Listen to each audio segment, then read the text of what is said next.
નમસ્કાર. શ્રી કડવીભાઈ વિરાણી કન્યા વિદ્યાલય રાજકોટ.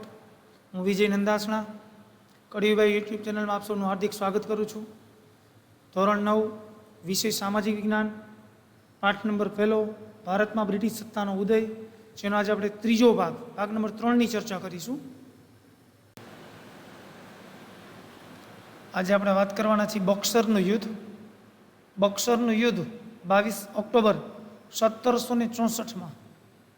હવે એ યુદ્ધ કોની વચ્ચે થયું હતું? તો આપણે ઇતિહાસમાં એવું જ ભણીએ છીએ કે બક્સરનું યુદ્ધ અંગ્રેજો અને સંયુક્ત સેના, એક બાજુ કંપની શાસન, બીજી બાજુ સંયુક્ત સેના એટલે મીર જાફર, મીર કાસિમ અને અવધના નવાબ શાહ આલમ, એ ત્રણેયની સંયુક્ત સેના હતી. એની સામે યુદ્ધ થાય છે. એ યુદ્ધમાં સંયુક્ત સેનાની હાર થાય છે. કંપની શાસન એટલે કે કંપની શાસનની એમાં જીત થવાથી એને આગળના યુદ્ધમાં ઘણા બધા જેમ ફાયદા થયા હતા. 24 પરગણાની જાગીર પ્લાસીના યુદ્ધમાં, બક્સરના યુદ્ધમાં એને દીવાની સત્તા મળે છે. બક્સરનું યુદ્ધ અંગ્રેજોએ મીર જાફરને બંગાળનો નવાબ બનાવી તેની પાસેથી જુદા જુદા બહાના નીચે પુષ્કળ ધન મેળવ્યું. એને નવાબ બનાવ્યો શું કામ? તો આપણે અગાઉ વાત કરી ગયા છીએ કે પ્લાસીના યુદ્ધમાં સિરાજ ઉદ્દૌલાની સાથે ગદ્દારી કરવા માટે એને નવાબ પદની લાલચ આપવામાં આવી અને હવે એને નવાબ બનાવી દીધો છે. એને જુદા જુદા બહાના નીચે, કારણ કે રાજા એનો હતો એટલે વેપારમાં એને જેમ કીધું એવી છૂટછાટ ફક્ત યુરોપિયન પ્રજામાંથી અંગ્રેજોને જ આપી અને બહાના નીચે પુષ્કળ ધન મેળવ્યું. ઈસ્ટ ઇન્ડિયા કંપનીએ વધુ અધિકારો મેળવવાની લાલચમાં મીર જાફરને ખસેડી મીર કાસિમને બંગાળનો નવાબ બનાવ્યો. શું કામ મીર જાફરને ખસેડ્યો? કારણ કે અંગ્રેજોને મદદની જરૂર હતી. સામા પક્ષે મીર જાફરને લાલચ આપી, એનાથી લેવાતો તો એટલો લાભ લઈ લીધો, હજી પણ એને વધુ લાભ લેવો હતો, એટલે મીર જાફરને ખસેડી એની જગ્યાએ એનું કહેવાતો માણસ મીર કાસિમને બેસાડ્યો.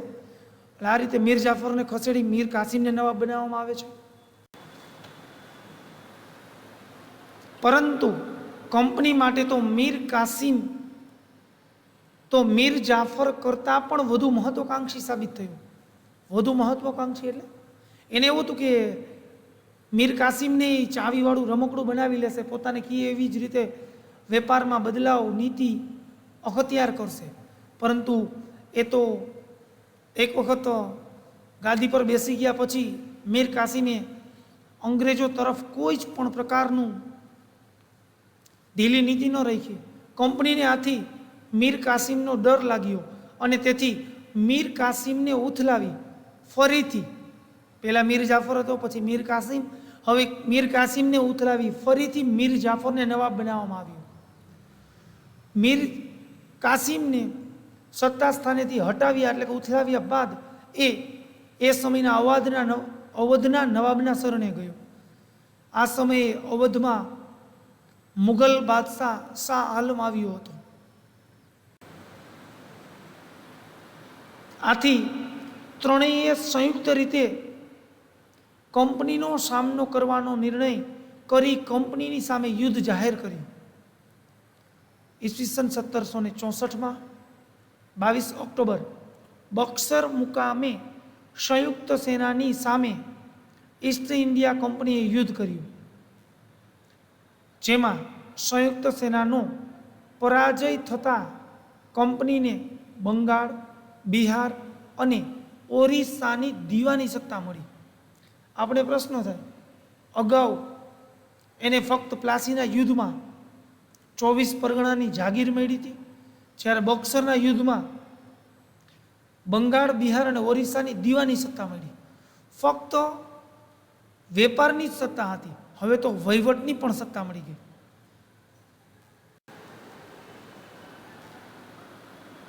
ત્યાર પછીનો પોઈન્ટ, કંપની શાસનનો વિકાસ. ઈસવીસન 1773માં અંગ્રેજ સરકારે એક ધારો પસાર કર્યો, જે ધારાને નામ આપવામાં આવ્યું નિયામક ધારો. એ નિયમથી શું થતું હતું? તો એ કાયદા પ્રમાણે બંગાળના ગવર્નરને ગવર્નર જનરલ બનાવવામાં આવ્યા. કારણ કે પહેલાં એવું હતું કે મુંબઈ, મદ્રાસ એવા જે અલગ અલગ હતા ગવર્નર, એ બધા જ ગવર્નરનો હેડ એટલે કે ગવર્નર જનરલ તરીકે બંગાળમાં જે ગવર્નર હોય એ બાકીના બીજા પ્રાંતના ગવર્નર જનરલનું એક નવું પદ ઊભું કરવામાં આવ્યું. કંપનીના વ્યાપારી અને રાજકીય હિતો આ નવા પદ નીચે મૂકવામાં આવ્યા તથા પ્રવૃત્તિઓને તેના સીધા અંકુશ નીચે મૂક્યા.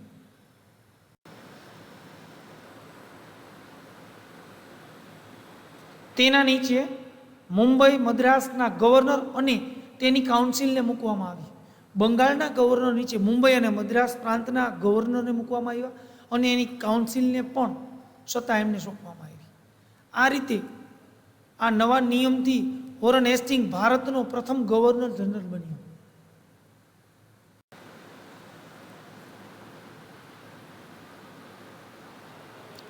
તેના સમયમાં મરાઠાઓ સાથે પ્રથમ મરાઠા વિગ્રહ અને મૈસૂરના હૈદર અલી સાથે દ્વિતીય મૈસૂર વિગ્રહ થયો.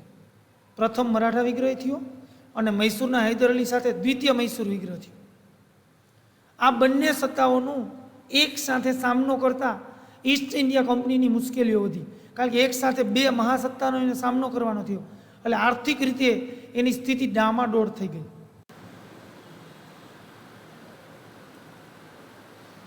વોરન હેસ્ટિંગ બાદ ભારતમાં ગવર્નર જનરલ તરીકે કોર્નવોલિસ આવ્યા.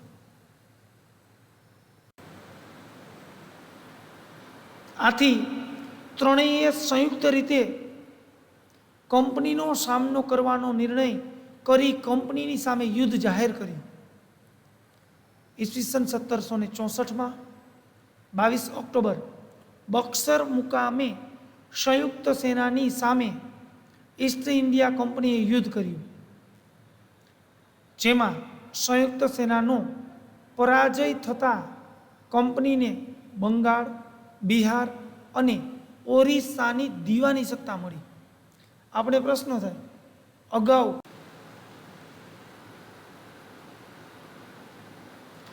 કોર્નવોલિસ બાદ ગવર્નર જનરલ તરીકે આવે છે સર જ્હોન શોર. તેણે અપનાવેલી તટસ્થતાની નીતિ. તટસ્થતા એટલે કારણ કે કોઈ પણ અગાઉના જે પણ આવતા ગવર્નર જનરલ કે ગવર્નર એ કોઈ પણ બે રાજાઓને કોઈ ઝઘડો થાય તો એમાં બે તરફ પોતાની બેધારી નીતિ અખત્યાર કરતા. એકને આર્થિક મદદ કરે, બીજાને લશ્કરી મદદ કરે. પણ સર જ્હોન શોરે તટસ્થતાની નીતિ અપનાવી, જેના કારણે ઈસ્ટ ઇન્ડિયા કંપનીની પ્રતિષ્ઠા એક બાજુ ઘટી તો બીજી બાજુ મરાઠાઓ વધુ શક્તિશાળી બન્યા.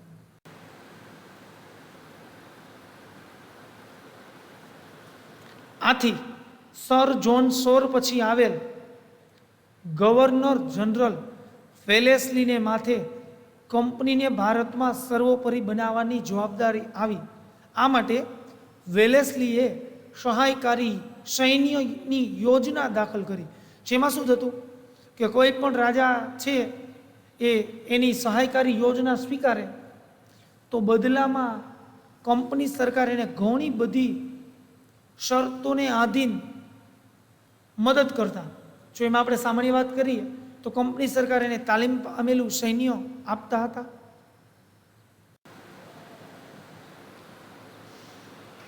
આપે આ વિડીયો અંત સુધી જોયો એ માટે આપ સૌનો આભાર. કડીભાઈ યુટ્યુબ ચેનલને વધુમાં વધુ લાઇક, શેર અને સબસ્ક્રાઈબ કરો. Thank you.